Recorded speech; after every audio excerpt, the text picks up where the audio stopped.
튼튼한 우리 교회. 튼튼한 우리 교회. 그래서 오늘은 교회에 대해서 한번 말씀을 나눠보고자 하는데, 오늘은 마태복음 16장 16절 말씀이에요.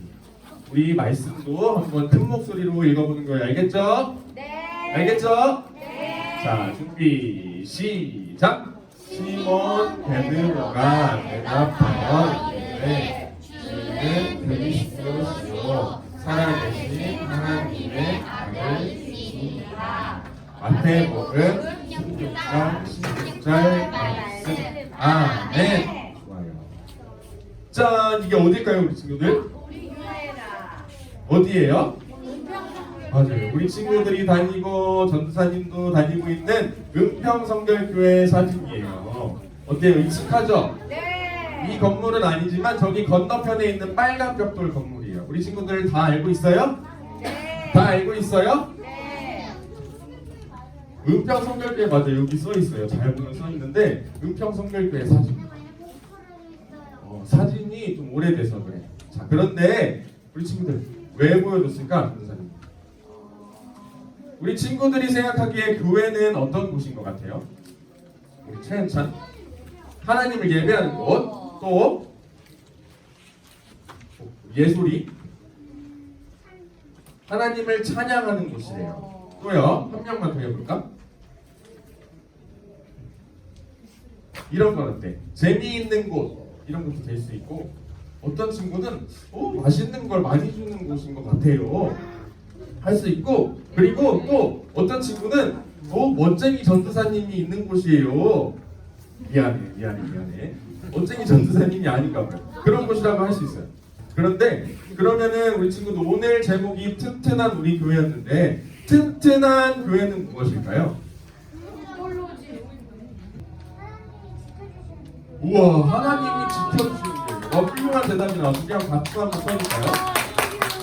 우리 승규가 너무 멋진 대답을 해줬는데, 오늘 성경 말씀의 주인공인 예수님과 베드로 아저씨의 대화를 보면은 우리가 교회가 어떤 곳인지 잘 알 수가 있어요. 짠, 이것이 어딜까요? 어딘지 모르겠죠? 그리스는 아니고, 이곳은 가이사랴 빌립보라는 곳이에요. 빌립보라는 도시인데, 이곳에는 하나님 말고 다른 신들을 섬기는 신전들이 많이 있었어요. 그러니까 하나님 말고 다른 우상들을 섬기는 그런 곳이었던 거예요. 이 빌립보라는 곳에는 이게 다 신전이에요. 다른 어떤 신을 섬기고 또 다른 신을 섬기고, 사람들은 자기가 좋아하는 신들만 섬기면서 그렇게 지내고 있었어요. 하나님을 잘 모르고 있었던 거예요. 근데 그곳에 예수님과 예수님의 제자들이 가셨어요. 빌립보라는 곳에 가셔서 이야기를 시작합니다. 예수님은 궁금한 것이 하나 있으셨던 거예요. 이렇게 예수님께서는 빌립보로 돌아가셨어요. 가셔서 앉아서 제자들과 이야기를 하기 시작해요. 질문을 하나 하셨어요. 예수님 뭐라고 하셨냐면은, 얘들아, 제자들아, 여기 있는 이 빌립보 사람들은 나를 누구라고 이야기하고 생각하느냐? 라고 물어보셨어요. 그랬더니 제자들이 한 명씩 대답하기 시작했어요. 어떤 사람은 예수님을 보고 세례 요한이래요. 예수님. 맞아요. 어떤 사람은 예수님 보고 엘리야래요. 또 이따 설명해 줄게. 또 맞아요. 맞는데 예수님, 어떤 사람은 예수님 보고 예레미야래요. 맞아요. 예수님. 그런데 예수님 보고 그냥 선지자 중에 한 명이래요. 이렇게 얘기해요.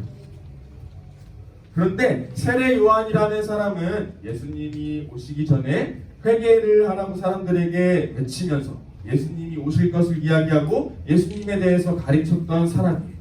그리고 엘리야와 예레미야는 구약에 나오는 선지자인데 하나님께서 선택을 하셔서 하나님의 말씀을 잘 전하는 사람들이었어요. 그런데 이 빌립보 사람들은 예수님을 보고 세례 요한이라고 하고 엘리야라고 하고 예레미야라고 하고 또 이름도 안 말하고 그냥 예수님? 선지자 중에 한 명이야. 이렇게 얘기했어요. 그러니까 이 빌립보에 있는 사람들은 예수님에 대해서 잘 모르고 있었던 거야. 예수님이 우리 죄를 다 해결해 주실 것도 모르고 있었고요. 예수님이 하나님의 아들인 것도 모르고 있었어요. 그런데 그게 중요한 게 아니에요. 더 중요한 질문을 예수님께서 하셨어요. 또 앉아서 제자들과 이렇게 얘기하다가 한 가지 질문을 또 하셨는데, 그러면 얘들아, 제자들아, 너희들은 나를 누구라고 생각하느냐? 나를 뭐라고 하느냐? 예수님이라고 하는데, 그런데 그 예수님이 나 예수님을 너네는 뭐라고 생각하느냐? 이렇게 물어보셔요. 그러자 제자들은 당황했어요. 예수님 고민을 하기 시작했어요. 우리 친구들, 예수님은 어떤 분이세요? 전도사님한테 또 예수님은 어떤 분이세요? 전도사님한테 얘기해 줄 수 있는 사람. 얘기해 볼까? 하늘에서 오신 사람. 또 그래요. 신원이가 열심히 들었어. 하나님의 아들이고, 또 소율이 하나님의 아들. 얘랑 우리 죄를 용서하신 분. 예수님은 우리 죄를 용서해 주신 분이고 해결해 주신 분이고 하나님의 아들이세요.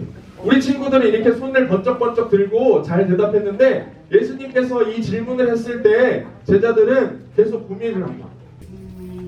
뭘까요? 당황을 하던 그 중에 이 베드로 아저씨가 자신 있게 얘기했어요. 뭐라고 얘기했게요?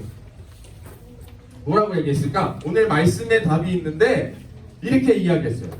예수님, 주는 그리스도시요 살아계신 하나님의 아들이에요. 이렇게 얘기했어요. 베드로는 그러니까 예수님에 대해서 정확히 잘 알고 있었던 거예요. 예수님이 우리의 죄를 해결해 주실 예수님인 걸 알고 있었고, 하나뿐인 하나님의 아들인 것도 잘 알고 있었어요. 그런데 더 중요한 건 그걸 알고만 있는 게 아니고, 그런 예수님을 믿고 그런 믿음의 고백을 예수님 앞에서 할 수 있었어요. 그러자 예수님께서는 베드로에게 이렇게 말씀하셨어요. 베드로야, 맞단다. 그런데 더 중요한 것을 내가 이야기해 줄게. 너가 지금 말한 그 믿음의 고백 위에 내가 교회를 세울 거야. 너의 그 믿음 위에, 그리고 그 믿음의 고백 위에 교회를 세울 거야. 이렇게 얘기하고 있어요. 친구들, 이상하지 않아요? 아니, 교회는 이렇게 튼튼한 땅에다가 지어야 되는 거 아니에요? 맞아요. 그렇죠, 맞아요. 소연쌤이 대답해 주셨는데, 이렇게 단단한 땅에다가 교회를 열심히 지어야 되는 거 아니에요? 맞아요. 물론 이 땅에다 지으면 안 되겠죠. 더 튼튼한 땅에다가 지어야 되는 거 아닌가요? 그런데 예수님께서는 좀 이상한 말씀을 하신 것 같아. 아니, 베드로야, 너의 믿음과 그 믿음의 고백 위에 내가 교회를 세울 거야. 이렇게 말씀하셨어요. 아니, 이게 무슨 얘기지? 아니, 분명히 튼튼한 땅에다가 건물을 세워야 되는 게 맞는 건데 예수님 무슨 말씀하시는 거야? 이렇게 생각할 수 있어요. 우리 친구들, 아까 봤던 우리 은평성결교회 교회가 있고요. 또 교회에는 여러 가지 모습이 있어.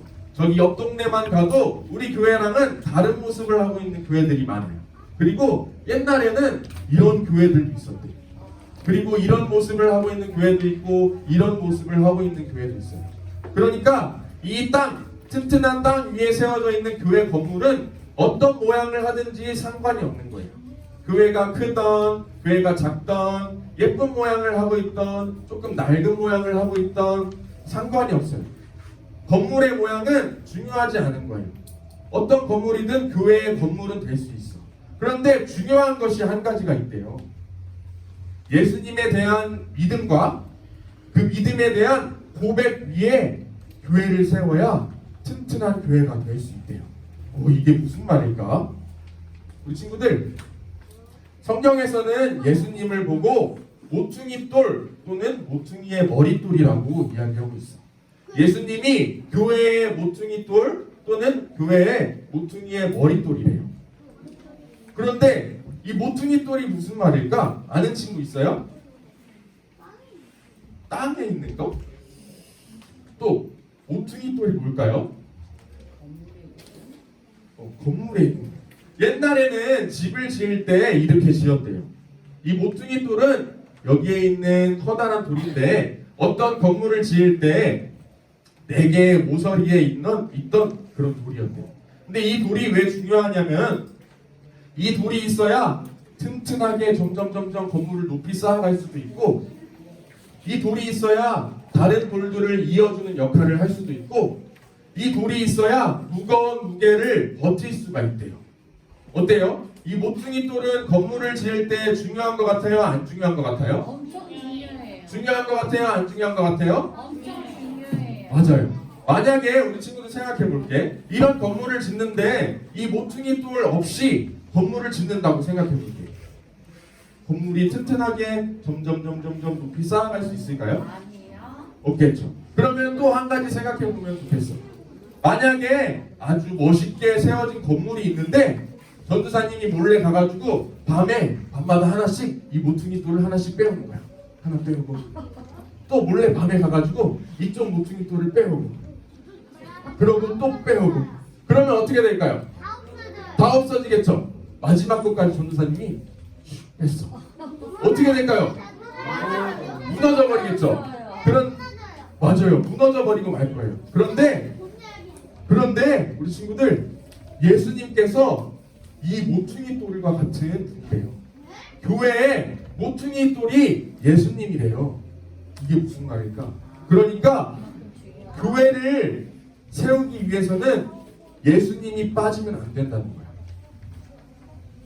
교회에서 예수님에 대한 고백과 예수님에 대한 믿음이 계속 점점 사라진다면 아무리 잘 세워진 멋진 건물일지라도 하나님께서 기뻐하시는 교회가 더 이상 아니게 되어버린다는 거예요.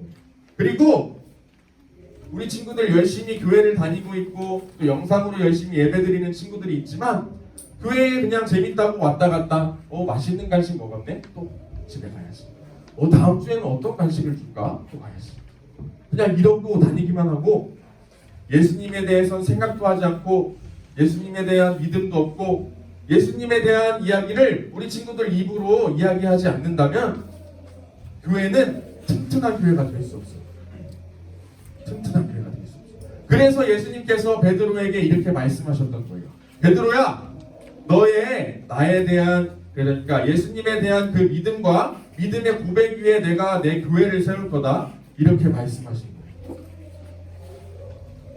교회를 아무리 잘 다니지만 왔다 갔다 잘 하지만 우리 친구들 마음에 예수님에 대한 믿음이 없다면 또 예수님에 대한 고백, 예수님, 나 예수님 믿어요. 예수님께서 우리의 죄를 다 해결해 주신 것을 믿어요. 예수님께서 하나님의 하나뿐인 아들이신 것을 믿어요. 이런 고백이 우리 친구들 마음속에 없다면 우리가 다니는 이 교회도 튼튼한 교회가 될 수 없는 거예요. 우리 친구들 요즘 건물을 지을 때 멋진 건물을 짓기 전에 이런 과정을 거친다고 해요. 기초공사라고 하는데 먼저 땅을 열심히 파서 깊게 파고 그 위에 또 철골을 하나씩 올리고 또 옆에 이건 거푸집이라고 하는데 해서 콘크리트도 딱딱딱딱 쌓고 어때요? 근데 아직 완성된 건물은 아닌 것 같죠? 완성되기 전에 이런 과정을 거쳐야 된대. 그래야 건물이 튼튼하게 쌓아 올라갈 수 있대요. 그런데 우리 친구들 한번 생각해 볼게요. 건물 일주일 만에 짓고 싶어서 땅도 제대로 안 파고 이런 철도 제대로 안 넣고 그냥 대충 벽돌만 딱딱딱딱딱 쌓아 올리는 거예요. 그럼 이 건물은 튼튼한 건물이 될 수 있을까요? 없을까요? 있을까요? 없을까요? 다 무너져 버리겠죠. 이거와 마찬가지예요. 교회도 마찬가지예요. 예수님께서는 교회의 기초가 되시고 중심이 되시고 가장 중요한 역할을 해주시고 하나님과 우리를 이어주시는 역할을 해주시는데 그 예수님이 교회의 모퉁이돌 되시는 예수님이 빠져버린다면 튼튼한 교회로 세워질 수 없는 거예요. 그리고 세워진 교회일지라도 예수님이 점점 빠지게 되면 그러니까 우리 마음속에서 예수님이 사라지고 우리 친구들 입술에서 예수님에 대한 고백이 사라지고 예수님 말고 다른 이야기를 많이 한다면 그 교회는 더 이상 튼튼한 교회로 남지 않게 되는 거예요. 그래서 아까 얘기했지만 우리 친구들 잘 얘기해줬어요. 우리 인간을 모든 죄에서 구해주신 예수님, 또 하나님의 아들이신 예수님을 항상 우리 마음속에 믿고 항상 우리 입술로 이야기를 할 줄 알아요. 어떻게? 아까 베드로가 말씀에서 예수님에게 고백했던 것처럼 예수님, 주는 그리스도시요 살아계신 하나님의 아들이에요. 이렇게 이야기할 줄 알아요. 우리 친구들 이거 한번 크게 읽어볼까요? 준비 시작. 주는 그리스도시요 살아계신 하나님의 아들이에요. 이런 고백을 우리 친구들이 계속해야 합니다. 예수님에 대한 고백이 끊임없이 일어나요. 예수님, 우리 죄를 용서해 주시고 해결해 주신 예수님을 내가 믿어요. 하나님의 하나뿐인 아들인 걸 내가 믿어요. 그런 고백을 해야 돼요. 예수님 사랑해요. 예수님 감사해요. 예수님 내가 항상 예수님을 생각하고 예수님에 대해 고백하고 다닐 거예요. 이렇게 예수님께 이야기해요. 물론 이 자리에 있는 친구들 또 영상으로 예배드리는 친구들 중에 전도사님한테 이렇게 이야기하는 친구가 있어요. 예수님에 대해서 제가 엄청 많이 듣긴 들었는데 그리고 이 머리로 예수님을 정말 많이 알고 있는데 전도사님 예수님이 마음으로 안 느껴져요. 예수님이 정말 있는 건 내가 머리로 알겠는데 마음으로 잘 못 느끼겠어요. 이런 친구들 있을 수 있어요. 그러면 그런 친구들은 하나님께 기도했으면 좋겠어요. 어떻게 기도하냐? 하나님, 제가 예수님에 대해서 머리로 알고 정말 많이 들었는데 아직 예수님을 마음으로 만나지 못하고 아직 예수님을 마음으로 느끼지 못한 것 같아요. 하나님, 예수님 만나고 싶어요. 그러니까 내가 이 마음으로 예수님을 느끼고 마음으로 예수님 만나게 해주세요. 이렇게 기도했으면 좋겠어요. 우리 친구들이 그렇게 기도할 때 하나님께서 우리 친구들의 기도를 들어주실 거예요. 그거 믿나요? 믿나요? 아멘 특공대. 그래서 아까 얘기했듯이 모퉁이 돌이 없고 모퉁이 돌이 빠지게 된다면 이렇게 건물이 무너지는 것처럼 우리 교회도 예수님이 교회의 모퉁이 돌이 되신다고 했으니까 예수님을 빼야 될까요? 아니면 그대로 놔둬야 될까요? 모퉁이 돌 대신 교회의 모퉁이 돌 대신 예수님을 우리가 항상 생각해야 될까요? 안 생각해야 될까요? 예수님을 항상 우리가 입술로 고백해야 될까요? 안 해도 될까요? 이렇게 건물이 무너지는 것처럼 예수님이 빠지면 튼튼한 교회로 세워질 수 있어요. 하지만 우리 친구들이 예수님을 항상 생각하고 예배하면서 예수님 생각하고 기도하면서 예수님을 생각하고 평일에도 주일 말고 평일에도 예수님을 항상 생각하면서 다닌다면 우리 친구들이 다니는 은평교회는 더 튼튼한 교회로 세워질 수 있고 또 우리 친구들을 통해서 우리 친구들의 믿음과 우리 친구들의 고백을 통해서 우리 1, 2학년부도 더 튼튼하게 세워질 수 있어요. 그래서 우리 친구들을 통해 교회가 더 튼튼히 세워지고 1, 2학년부가 더 튼튼히 세워지고 무너지지 않는 사탄의 공격에도 무너지지 않는 그런 은평교회와 1, 2학년부가 되길 전도사님 소망합니다. 소망합니다. 기도할게요. 자, 끝까지 누가 예쁘게 예배드리나 무릎 꿇고 보고 눈 감고 준혁이 전도사님 보고 앉으시 기도할게요. 하나님 감사해요. 오늘도 우리 친구들 하나님께 예배드리고자 이 자리 가운데 나왔고 하나님의 말씀을 집중해서 잘 들었어요. 하나님 우리 친구들 정말 건강하고 튼튼한 우리 은평교회를 다니고 있어요. 하나님 우리 은평교회를 더욱 튼튼히 세우고 우리 1, 2학년부를 더욱 튼튼히 세우는 우리 1, 2학년 친구들 한 명 한 명 될 수 있도록 도와주세요. 예수님을 우리 마음속에서 빼는 것이 아니라 예수님을 항상 우리 마음속에 모시고 예수님을 믿고 그 믿음에 대한 고백을 우리 친구들 어릴 적부터 항상 입술로 내뱉는 훌륭한 친구들 다 될 수 있도록 도와주세요. 예수님의 이름으로 기도드립니다. 아멘.